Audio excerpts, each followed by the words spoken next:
Hi, and welcome to this edition of ICON Pareto's digital training library, better known as Pareto TV. In this edition, we're going to be looking at the iMac, Apple's innovative solution to desktop computing.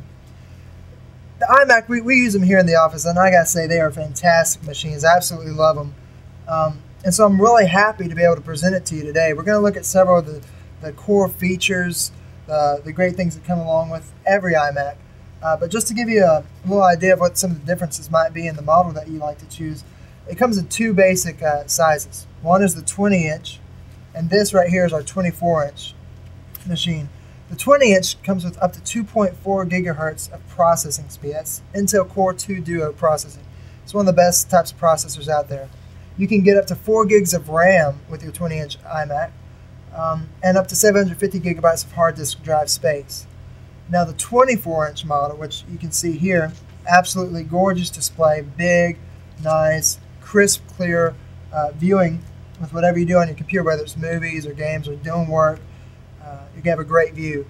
But it comes up to with up to 2.8 gigahertz of processing speed. Again, that's Intel Core 2 Duo processing. Up to 4 gigs of RAM, just like the 20-inch model, but up to a terabyte. That's 1,000 gigabytes of hard disk drive space. So what we're going to be doing is really looking at some of the core features. Mac OS X Leopard is the newest installment of Mac OS X. It's an acclaimed operating system. Lots of great features. I'm excited about showing you some of those. We're going to look at the security and stability of Macs and how you're going to have peace of mind, because you won't have to worry about getting a bunch of viruses, malicious emails destroying your computer's hard drive, anything like that.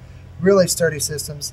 The new iLife 08 has some cool stuff. You can make digital imaging a lot easier, movies, even make a blog or a website, create a CD that you've always wanted to make, whether you're a music lover or a hardcore music fan, whatever the case may be.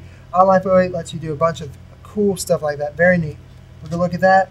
And then we're also going to look at the freedom and flexibility that you're going to have with your iMac because of the wireless features and how it can connect with different Apple products that are wireless in nature. And so I hope you enjoy this presentation. We're going to get going and look at the operating system, Mac OS X Leopard. So what's with all the talk surrounding Mac OS X? Well, no operating system is perfect. However, Apple does seem to continually push their operating systems into new frontiers. Mac OS X Leopard is no exception. In fact, it has done better than any Mac OS release to date. It's quite easy to see why, as it sports 300 plus new features. That's over 300 new features just with this installment of Mac OS X Leopard. That's a whole lot. Most computer users probably don't even think of their computer as giving them 300 features.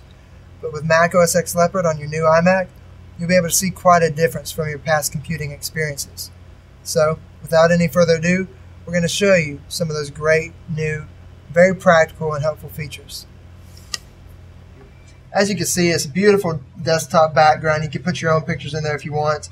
The dock has been changed up a little bit to be a little bit nicer. There's transparency, so it doesn't obstruct your view of the desktop. And there's also the 3D reflections. You'll see in a little bit whenever you have an open application or screen. It'll even reflect down here in the dock if it's close to it.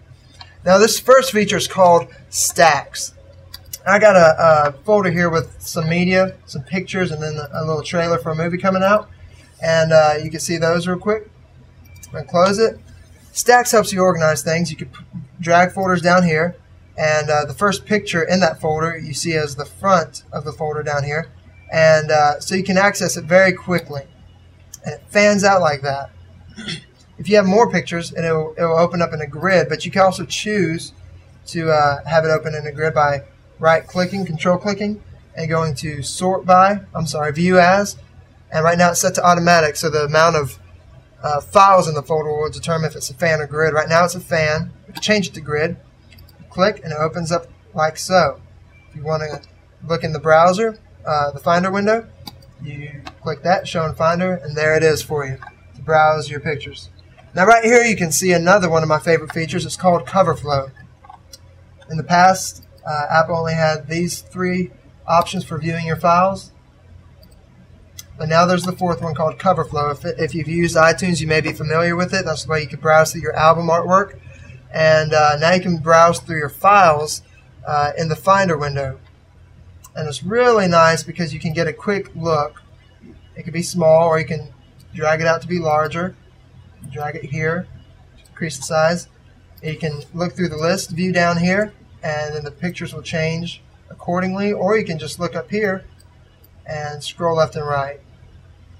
It gives you a nice quick view. Now if you need to find out more about it, if you want to have a larger view of it, you can press the space bar and it opens up this new feature called Quick Look, and now you get a bigger view of what you're looking at. Now the cool thing is that you can do this with pictures, text files, Word documents, mail attachments, keynote presentations, PDF files, and even movies. So if you don't want to open up 100 applications to find the file you're looking for, you can just use Quick Look. Now here's a movie playing, real quick. And check this out. I hit space again to go back to just the regular cover flow view. Doesn't miss a beat. Press it again, opens up in Quick Look. Press again, right back there. So it's really great. Makes things much more organized and saves you a lot of time when you're trying to find different files. Now one last thing is called Spaces. And we can click down here. I made a little shortcut to it. Now this opens up Spaces. I have 4 of them. We'll exit that. You can go to your system preferences and click on Expose and Spaces. And then right here you click on Spaces, and you can add up to 16 total spaces. You can have as little as 2 or none. You can disable spaces. I like to have 4. And this allows you to have different applications and different parts or different spaces within your desktop. Open up iCal, open up Address Book, you can open up System Preferences, and open up a Finder window. Now you can click and hold it, and then press Control and any of the arrow keys. I'm going to press down. Now I'm going to press Control up to go back to the original space. We go over to the right. Sorry, there we go. And I'm going to drag this one, iCal, over to the left. Now if I press F1, that's the shortcut key I've used for spaces. You can choose your own. It will show me all of my spaces. There we go. And you can see you can just quickly go to one space and it'll have all of the applications you have over there. So you can delineate your different applications. Maybe up here it could be media like iTunes. Over here can be your Finder windows. Up here you can have internet stuff such as Mail or Firefox or Safari. Down here have your work applications, whatever that may be. And so it really helps you to organize things. Again, like I said, you can have up to 16 spaces. And that's just some of the new features that Mac OS X Leopard has brought to the table. Like I said, there are over 300 new features with this operating system. You're going to love every single one of them. They're going to help you be more productive and have more fun with your computing experience. So, that's all we have for today. I'm John with Pareto TV, and I hope to see you soon.